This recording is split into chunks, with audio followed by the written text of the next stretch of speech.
南投积极搭蒸汽火车，水里玩水去。暑假期间，南投县内举办不少活动，让民众感受特别的在地风情。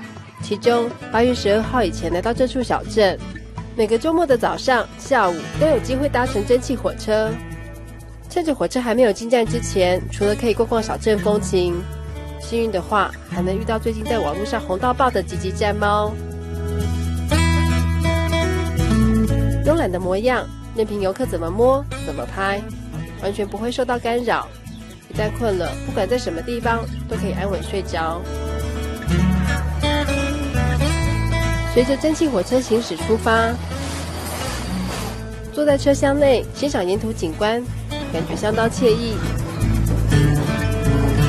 到了车城站，人潮下车以后，火车添上煤炭，就倒退回到出发点。游客则可以漫步彩绘老街，在静谧的氛围中感受小村庄的美。至于想要玩水的人，那么就前来水里溪旁的公园吧。